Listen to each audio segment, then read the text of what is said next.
Hey everyone, Kate and Fiona Pearman joining you for this week's Facebook Live, where we're continuing our conversation around resilience. And today we want to talk about, the evolution of resilience. Throughout COVID, we use this word resilience, I think, every day. Organisations focused on it in context of health and well-being and self-care. But I think, Fee, as we consider where we are at now, and everything that's going on in the world economically, geographically, socially, this word resilience is more than self-care. It's very much around a leadership. Increasingly, it's becoming a leadership skill and capability. And I think importantly, from a context point of view, it's something that can be learned, honed, and practiced continually. Yes. Yeah. I think there's a real opportunity with this work now. In the past, as you said, we've seen it as a certain kind of an add-on piece. And right now we're seeing that the leaders who embrace this, who really see it as something to develop within their leadership toolkit, that it actually provides an edge. It provides a way in which to navigate the current circumstances in the world we're operating in a way that says, I'm going to be okay. Even though some things are tough, even though some things are difficult and challenging, I know that within myself, I'm resourced enough to meet that. It may not go perfectly, and I'm going to be okay with that. And we'll get through this. Because here's the thing, the world is not going to get a whole lot more certain or a whole lot easier anytime soon.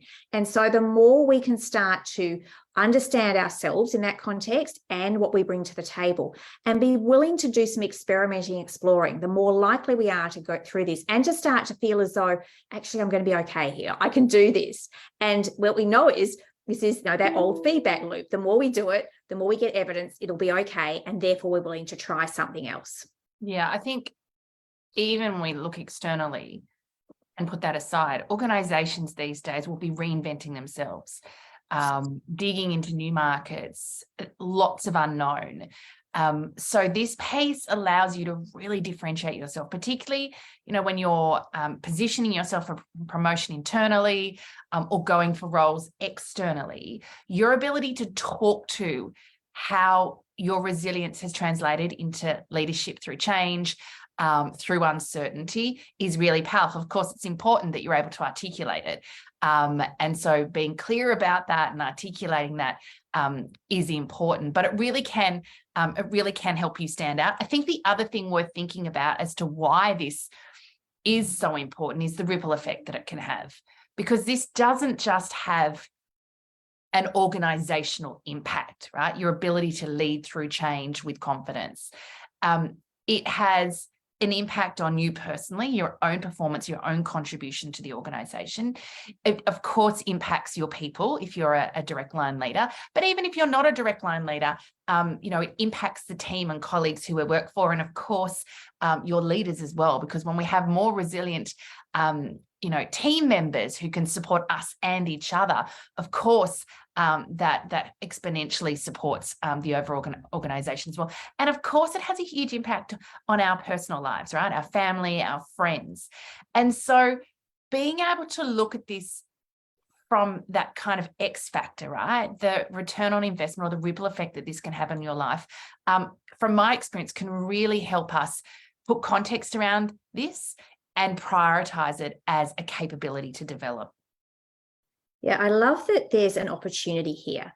As we're, exploring this, as we're sharing it in rooms and people are talking about it, we often hear about topics like burnout, overwhelm, that sort of thing. People are coming to us, they want to be equipped. They want to deal with these very big, challenging pieces. And if we are to flip that and say, there's a really big return here. We can make this a priority. If we can really dig in and learn what our resilience consists of, how we can strengthen that, how that we can know that we can have good connection to that no matter what's going on. There's lots of ways in which we get to share that with the world and demonstrate it. I mean, when we think about some of the work we do in the Acts of Confidence program, we really encourage people, get really clear, ask for what you want, go into those conversations and start to negotiate and talk about things that are important to you. Be willing to ask others for help. We know that we simply can't do it all. It's a really important resilience piece to be able to, involve others, include them, get them on the same page, get them helping us. And of course, we've got a really important piece about being willing to set and enforce boundaries, because if we don't know what's in and out, we are going to try and do everything, which inevitably is going to lead us, likely to fall on the floor in overwhelm, in burnout. So finding those ways in which we can set boundaries and know what we're willing to do and also what we can't do at this particular point.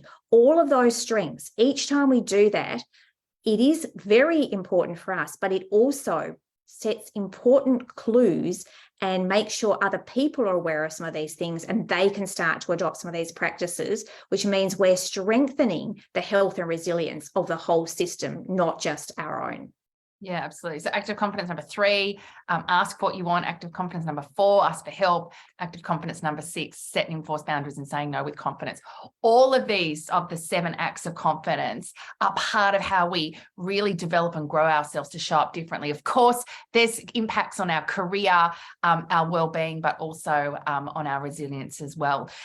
So we are going to leave it there. Of course, if you're interested in finding out more about the Acts of Confidence program, head over to our website, coreconfidence.com.au. And if you'd like to dig in to some more confidence conversations, please follow us on Facebook, and lots of Facebook Lives there for you to check out as well.